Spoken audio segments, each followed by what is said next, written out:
बाद मेरे देवर मेरे साथ मतलब अम, खाने में या फिर कुछ बाहर से लाता था मतलब तो उसमें नशीली दवा मिला दिया करता था, जैसे नींद की दवा या कुछ भी, जिसको हम खाने के बाद हम होश में नहीं रहते थे। तो वो मेरे साथ गलत करता था ऐसे ही।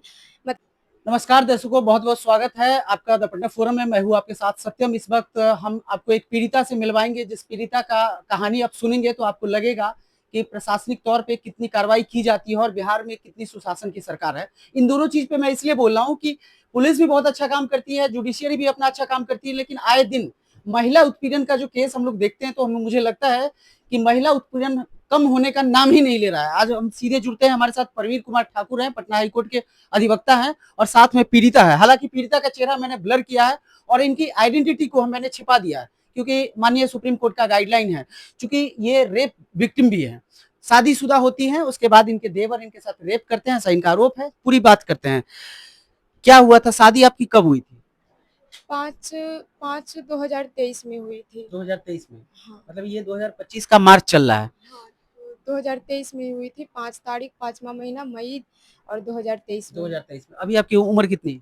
यही 20+20+ होगा। 20+ है आधार कार्ड के अनुसार? हाँ। ये सही उम्र है आपकी? हाँ, वही 21 ऐसे ही अच्छा, होगा। चल रहा है। ठीक है। शादी होने के बाद आप पति के साथ कितना दिन तक रहे? वही 2-3 महीने तक। 2-3 महीने तक। 3 3 साढ़े 3 महीने के बाद उनको दिल्ली कुछ काम के वजह से काम मिला, तो वो बाहर चले गए, दिल्ली चले गए दिल्ली कमाने चले के गए। लिए। अच्छा। तो घर में हम रहते थे, हमारे देवर रहते थे और मेरी एक सास बुजुर्ग थी, वो रहती थी। मतलब 3 ही आदमी आप 3 ही रहते आदमी रहते थे बस, मेरे थे? हस्बैंड बाहर चले गए हैं। हुँ। तो कुछ दिन सब जाने के बाद, मेरे हस्बैंड को जाने के बाद कुछ दिन सब ठीक-ठाक रहा। हुँ। उसके बाद मेरे देवर मेरे साथ मतलब अम, खाने में या फिर कुछ बाहर से लाता था मतलब तो उसमें नशीली दवा मिला दिया करता था, जैसे नींद की दवा या कुछ भी, हुँ। जिसको हम खाने के बाद हम होश में नहीं रहते थे। तो वो हुँ। मेरे साथ गलत करता था ऐसे ही, मतलब वो करते गए। फिर हमें कुछ दिनों के बाद आप सास को या कहीं किसी को आवाज़ हाँ, नहीं उठाई? हाँ, हम अपने सास को बताएँ, लेकिन ये पारिवारिक दबाव में दबा दी बात को। अपने अच्छा। चचेरे ससुर, उसके भाई लोग को भी बताएँ, लेकिन वो लोग हमें ही मार-पीट कर बोला कि गलत है, ये सब बात फैला रही है, फ़ोन छीन लो, ये कर लो। मतलब मेरे फैमिली से भी बात-वात करने के लिए बंद करवा दिया। तो वही हम रहने लगे, उसके बाद उसी बीच हम मतलब प्रेग्नेंट हो गए। तो हम हुँ। अपने हस्बैंड को बताएँ, तो वो वहाँ से आए। फिर कुछ दिन बाद मेरे साथ मारपीट करने लगे, मारपीट करके हमको मतलब घर से बोले कि बाहर इसको छोड़ दो, हम मार के फेंक दो, ऐसे-वैसे हुँ, हुँ, हुँ। मतलब बोलने लगे। तो वही सब हुआ। उसके बाद कुछ दिन बाद मेरी सास का देहांत हो गया। तो मेरी सास का देहांत होने के बाद वो हमसे मेरा सारा जेवर हमसे छीन लिया। आपका पति? मेरा पति छीन लिया, उसके चचेरे भाई छीन लिया। अच्छा। मेरे ससुर जी हुँ, जेवर हुँ। हमसे ले लिया, बोला कि काम करने के लिए पैसा दो, हुँ, हुँ। क्रियाक्रम करने हुँ। के लिए पैसा दो, नहीं है तो जेवर धर के हम बैंक अकाउंट में, उसके बाद पैसा ला के हम करेंगे। तो हम दे दिए सारा जेवर अपना। उसके बाद जेवर लेने के बाद काम खत्म हुआ। उसके बाद 1 महीने तक ठीक ठाक रहा। उसके बाद मारपीट के लाइन काट दिया, घर से सब कुछ बंद कर दिया, खाना अनाज पानी सब। उसके बाद हमको घर से बाहर निकाल दिया। हम प्रेग्नेंट थे, उस स्थिति में हम कुछ नहीं कर पाए, अपने मायके चली गई। बेबी होने के बाद हम दोनों को फ़ोन किया, अपने हस्बैंड को और देवर को, कोई नहीं आया। ऊपर से हमको धमकी देने लगा मार डालने की, ऐसे-वैसे। तो हम पहले गए, महिला आयोग गए, वहाँ भी कुछ नहीं हुआ। महिला आयोग पटना? हाँ, पटना महिला आयोग गए, तो हुँ। वहाँ पे नोटिस गया, वो लोग हाज़िर नहीं हुआ, कोई नहीं आया। मेरे पति आया, वो भी एक बार आया, उसके बाद कुछ नहीं, फिर दोबारा नहीं आया। तो फिर वहाँ के मैम लोग हमको यहाँ महिला थाना भेजी। 2-3 महीने से 3 महीने से हम छोटा बच्चा को, 5 महीने के बच्चा को घर पे छोड़ के हम ये थाने के चक्कर लगा रहे, कुछ हमको नहीं हो महिला रहा। थाना तो नोटिस भेजता है ना? हाँ, नोटिस गया, लेकिन वो लोग नहीं आया, फिर भी हम आए, वो लोग नहीं आया, हम आए, लेकिन फिर भी अभी तक। कितना बार महिला थाना आप आई हैं? गर्दनीबाग महिला थाना? हाँ, कितना बार आई हैं? कम से कम 9-10 बार आ चुके हैं। 9-10 बार? हाँ, लेकिन ये आप झूठ बोली या सही बोली? नहीं, सही बोल रहे हैं, हम आज भी आए हैं, इससे 1 महीने में हम 4-5 बार आ चुके हैं। 1 महीने में 4-5 बार? हाँ, तो लेकिन आपने मैम से, जो वहाँ पे अधिकारी होती हैं, दरोगा होती है महिला थाने में, उनसे नहीं पूछे कि आप लगातार नोटिस भेज रही है, मेरा हस्बैंड या देवर जो मेरे साथ गलत किया है वो एक बार भी नहीं आया, तो आप कोई कार्रवाई क्यों नहीं कर रही? तो वो बोले कि पहले हस्बैंड के पास नोटिस गया, वो नहीं आया, तो अब देवर के पास नोटिस जाएगा। मतलब नोटिस ही नोटिस जा रहा है, कोई सुनवाई आगे नहीं हो रही है। आज आप प्रवीर सर के साथ महिला थाना गए थे। हाँ, तो वहाँ पे भी मैम बोले कि आप बोलिए नोटिस कितना भेजिएगा, मेरा टाइम मतलब कुछ नहीं अथी हो रहा, तो बोली कि जाएगा नोटिस, जो होगा जो मतलब वो नोटिस होने के बाद होगा, केस नहीं ली तो मैम। आप बोलिए ना कि पहले भी तो आप 10 बार नोटिस भेज चुकी हाँ, हैं। तो बोले पहले पति पे गया, अब देवर पे जाएगा। पति पर कितना बार भेजा गया नोटिस? पति पर भी 2-3 बार शायद 2-3 बार। चल गया, लेकिन वो नहीं आया। आप नोटिस कभी देखी है? महिला थाना जो नोटिस भेजती थी वो आपको कभी दिखाई है? हाँ, एक बार देखे हैं, बाकी हम बाद में नहीं नहीं देखी। देखे हैं। ओके। और देवर को कितना बार भेजा गया? और देवर को ये आज आज फर्स्ट बार आज बोली है कि फर्स्ट बार। हाँ, कि नोटिस उसके ऊपर जाएगा। मतलब तो यही हुआ ना कि महिला थाना आपको बोली है 2-3 बार महिला थाना नोटिस भेजा है और आप दौड़ी हैं 8-10 बार। हुँ। 8-10 बार दौड़ी है, पक्का हाँ, ना? हाँ, हाँ। क्योंकि देखिए चूँकि ये जा रहा है तो सब लोग देखेगा, ठीक है? आपकी पहचान और आपके चेहरे को छिपाया जा रहा है। चूँकि आपने बताया कि आपका जो देवर है आपके साथ गलत किया है, नशा का दवाई खिला के। हाँ, मेरे साथ एक बच्चा भी हुआ, एक बच्चा बच्चा भी बच्चा है। किसका है? बच्चा उसी का है, देवर का क्योंकि है। मेरे हस्बैंड उस टाइम घर पे रहते नहीं थे, वो मेरे साथ गलत करता था, इसीलिए दवाई 3 लेकिन 3 महीने तो आप हस्बैंड के साथ रही थी? हाँ, हस्बैंड के साथ भी हम 3 महीने रहे, लेकिन उसी बीच में जो भी हो, लेकिन हुँ। वहीं पे है वो। उस समय प्रेग्नेंट नहीं हुई थी ना 3 महीने में? नहीं, उस टाइम देवर के साथ, ठीक है। सर एक बात बताइए, आप कानून के जानकार हैं, पटना हाई कोर्ट में आप प्रैक्टिस कर रहे हैं।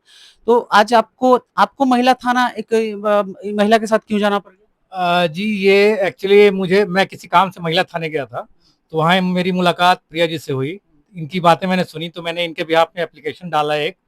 एप्लीकेशन डालने के बाद मैंने एफआईआर की बात की कि आप एएसआई से बात की कि आपने एफआईआर क्यों नहीं लॉन्च किया, तो उन्होंने कहा कि मैडम से आप बात कर लीजिए।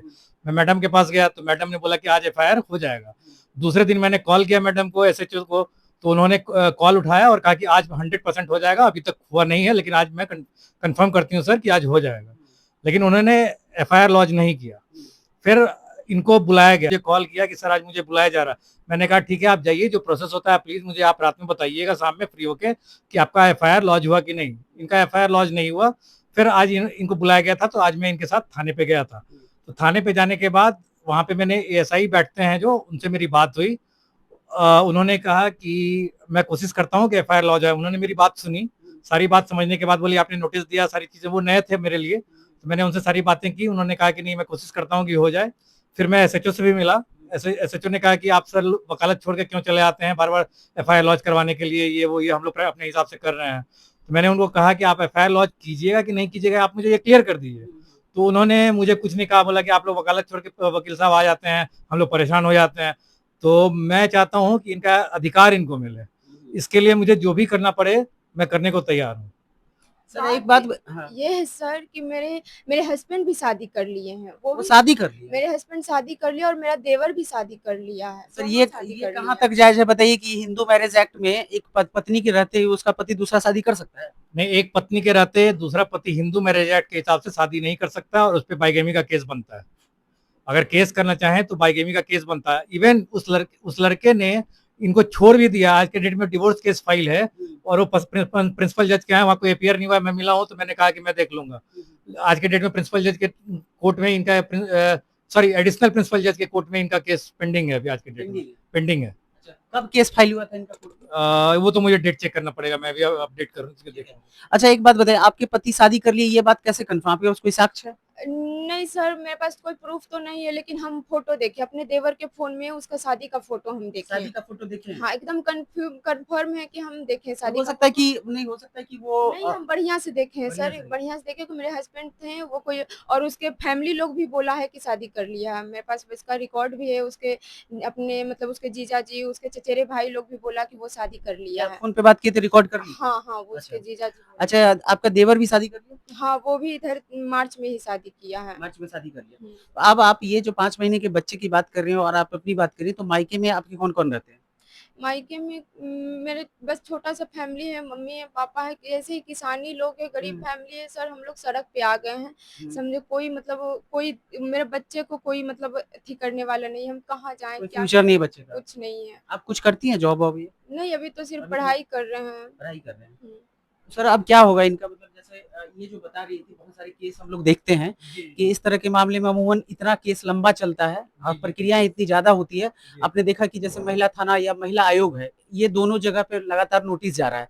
अब महिला थाना ये बोल रही है कि ये प्रोसीजर है, ठीक है, काउंसलिंग करेंगे वगैरह वगैरह, लेकिन इस बीच में जो जिनके साथ ये सब घटना घटती है उनको उनको झेलना पड़ता है या गुजरना पड़ता है। तो कानून थोड़ा सा ये सब चीज तो है, लेकिन अब इनका क्या होगा? इनका देखिए डिवोर्स तो फाइनल हो जाएगा, क्योंकि हमारा जो हिंदू कानून है या जो भी डिवोर्स का कानून है वो कहता है कि कोई एक आदमी भी अगर नहीं रहना चाहता है तो डिवोर्स तय है। तो डिवोर्स इनका होगा, लेकिन मेरी ये कोशिश रहेगी कि इनको और इनके बच्चे को मेंटेनेंस मिले, और मैं चाहता हूँ कि जिन्होंने इनके साथ गलत किया है उसको इस चीज की सजा भी मिले। गलत तो किया ना सर, इनका पति ने इनकी शादी इनका अभी डिवोर्स हुआ नहीं, उससे पहले ही शादी कर लिया, तो गलत किया जी, उसने पति ने ही नहीं, देवर ने भी गलती की है। देवर की गलती की सजा इनको और इनके बच्चे को मिल रही है। हम ये बात अपने पति को भी बताए थे कि मेरे साथ ऐसे-ऐसे करते, लेकिन वो अपने ही भाई को सपोर्ट किया, हमें ही गलत चरित्रहीन समझ के मेरे साथ मार-पीट करने लगा और हमें ही घर से मतलब बोला कि छोड़ देंगे, धक्के मार के बाहर मार के फेंक देंगे, ये कर देंगे। जो अगर थाना गई, केस की ये सब बात तो एनटीपीसी में भी हम लोग को मार, रात को लेकर 1 बजे जा रहा था दोनों भाई, तो वहाँ पे हम मतलब पेट्रोलिंग जिप्सी वाले को हाथ दिए, तो उस दिन तो हम बच गए, लेकिन वहाँ से मैंने सब लोग करवा दिया। उसके बाद फिर हम क्यों ससुराल ले जा रहा था? वो पता नहीं किस लिए मार-पीट के घर से लेके जा, क्या करता बाहर में लेके जाने के बाद क्या पता। अभी तो पेट्रोलिंग वाली गाड़ी जा रही थी तो आप उसको रोके? हाँ, उसको हम हाथ दिए तो वही मतलब वो रुकवाया, उसके बाद वहाँ पे थाने में रखा। उसके बाद सुबह वहाँ से बोला कि सब लोग मैनेज किया, हम वहाँ पे बताएँ कि मेरे साथ ऐसे-ऐसे घटना होती है, तो वो लोग मैनेज करवा ले। बोला घर की बात है, ये सब घर में ही अच्छा लगता है, बाहर मत फैलाइए, मैनेज करवा देंगे। वहाँ पे मेरे चचेरे भैंसुर जो थे, उनके मेरे हस्बैंड के भाई, वो बोला कि जो तुम्हारे साथ गलत जो किया उसे हम तुमको शादी करवा देंगे, इसे डिवोर्स करवा देंगे।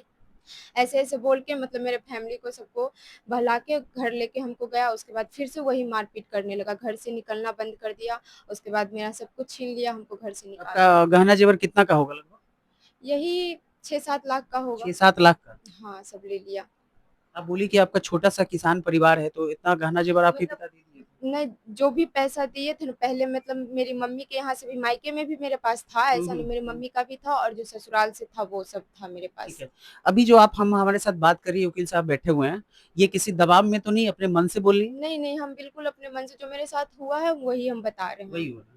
ठीक है। अच्छा, ये बात बताइए कि अब आप पुलिस प्रशासन जो आपकी खबर को देख रहे हैं हमारे माध्यम से, हमारे चैनल के माध्यम से, उनसे कुछ कहना चाहिएगा? बिहार पुलिस के आला अधिकारी देख रहे होंगे, हो सकता है कि माननीय मुख्यमंत्री तक भी बात पहुँचे या उनके कोई कॉलीग्स या उनके सचिव तक बात पहुँचे, तो कहीं न कहीं क्लिक कर जाए, तो आप कुछ कहना चाहिएगा हमारे माध्यम से? हम यही कहना चाहते हैं कि हमें इंसाफ मिले, हमें हमारे बच्चे को जो भी किया है उसको सज़ा मिले और इस बात को आगे बढ़ाया जाए, हमें इंसाफ चाहिए। इंसाफ चाहिए, सज़ा दिलवाना चाहती हैं आप? हाँ, बिल्कुल, क्यों बाद नहीं? में पिघल तो नहीं जाएँगे? हस्बैंड बोलेगा कि नहीं आ जाओ, अब छोड़ देते हैं, फिर तुम मेरे साथ आ जाओ, तो फिर मैं महिलाएँ जो होती हैं तुरंत में पिघल जाती हैं और फिर क्योंकि मेरे हस्बैंड शादी कर चुके हैं, ये तो हम देख चुके हैं क्यों शादी कर, बेशक ये वो आपका छुपा के रखे हुए हैं, हाँ, उस लड़की को कहीं और रखे ये हुए। आपका अंदाज़ा है या आपने फ़ोटो के आधार पे बोल रही हैं? नहीं, हो सकता है कि वो शादी ना की हो, अगले को भी वो झांसा दे रही हों। झांसा नहीं दे रहे हैं, हम फ़ोटो देखे हैं, शादी का फ़ोटो देखे हैं। हम हुँ। अपने हस्बैंड को, उसकी वाइफ़ को, दोनों को शादी का फ़ोटो हम देखे हैं, अपने देवर का फ़ोन में देखे, वो छीन के डिलीट हमसे कर दिया। हम मेरे पास कोई प्रूफ़ नहीं रहा, लेकिन जो भी रिकॉर्ड है मेरे पास, उसका फैमिली बोला कि वो शादी कर लिया है, हुँ। उसका रिकॉर्ड मेरे पास महिला है। आयोग में जब आप गई थी, तो वहाँ पे कुछ आपको रिटर्न दिया गया था, लेटर वगैरह कुछ भी? लिखित? नहीं, हम वहाँ पे लिखित दिए थे, वही बताए थे, लिखित दिए थे, तो वहाँ नोटिस-वोटिस गया, बोला आपको कि कोई रिसीविंग वगैरह दिया गया था कि आपके केस पे मैं काम कर रही हूँ महिला? नहीं, नहीं, नहीं। हमको कोई देखिए, रिसीव। दर्शकों एक चीज़ आपको मैं बतलाता हूँ कि आप कोर्ट में जाइए, थाना में जाइए, महिला आयोग में जाइए, किसी सामाजिक संगठन में जाइए, आपके पास जो चीज़ होना चाहिए, मैं आपको बतला देता हूँ अपने नॉलेज के लिए। आप थाना में जाते हैं, आपसे पुलिस पदाधिकारी आपसे साइन ले लेता है, आपसे लिखवा लेता है।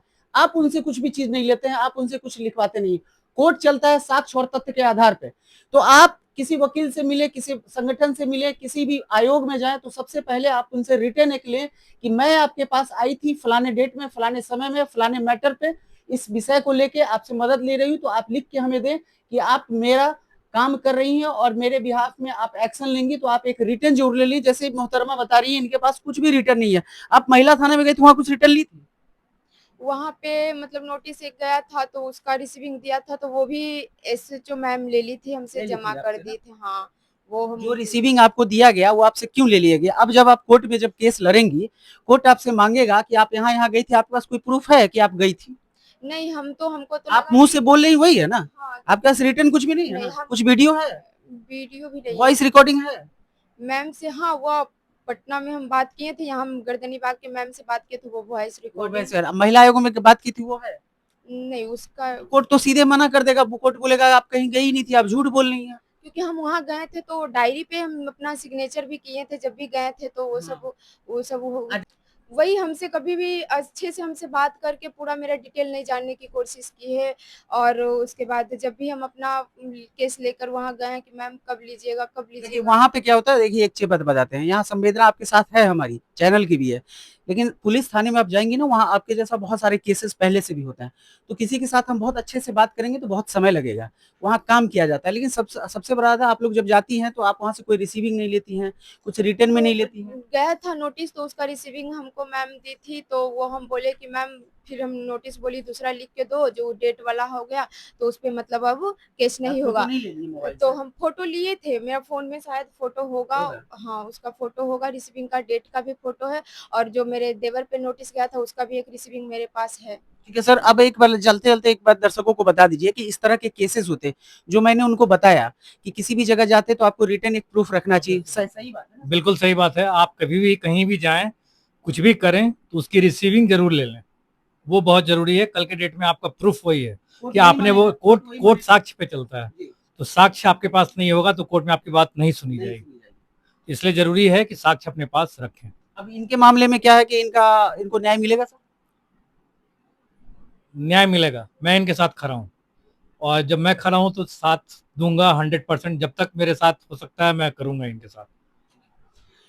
देखिए, तो पटना हाई कोर्ट के अधिवक्ता प्रभुजी कुमार ठाकुर हमारे साथ थे, हमारे साथ जो विक्टिम महिला है वो थी, और इनके साथ जो हुई सारी कहानी आपने सुनी। हमने इन चीजों पे, तथ्य पे इसलिए ज्यादा जोर दिया कि आप दर्शकों को ये पता चल सके कि कोई भी घटनाक्रम कैसे होती है और क्यों इतना लंबा खिंचता है, और क्यों लोगों को इतना ज्यादा परेशान होना होता है, और जो संस्थाएं हैं उनके चक्कर काटने पड़ते हैं, क्योंकि आपके पास बहुत अधिक जानकारी नहीं होती है, लोग आपको बताने वाले नहीं मिलते। लेकिन सबसे बड़ा बात है, पुलिसिंग पे हमेशा सवाल उठता है, पुलिस और कानूनी प्रक्रिया पे सवाल उठता है, लेकिन सबसे बड़ी बात है दर्शकों, जान लीजिए कि बहुत ज्यादा जनसंख्या है अपना देश का, बहुत कम थाना है, और एक महिला थाना अभी पटना में है जिसपे बहुत सारा लोड होता है। तो मैं सीधे से किसी पे डायरेक्ट उंगली नहीं उठा रहा हूँ, लेकिन सबसे बड़ी बात है कि इसी तरह के जो घटनाएं होती हैं बाद में बहुत ज्यादा विकराल रूप धारण करती है, और हत्या तक बात चली जाती है। आए दिन आप देखते होंगे, अभी तो लगातार मुझे लगता है कि इस वीक में आपने इस तरह के अवैध संबंध और शादी को लेकर जो हत्या का सिलसिला लगातार चालू है, दरभंगा कह लें, यूपी कह लें, मेरठ कह लें, तमाम जगहों से मैं देख रहा हूं। फिलहाल इस पूरे वीडियो खबर के माध्यम से आप अपने विचार हमारे साथ साझा कीजिएगा, बने रहे हमारे साथ।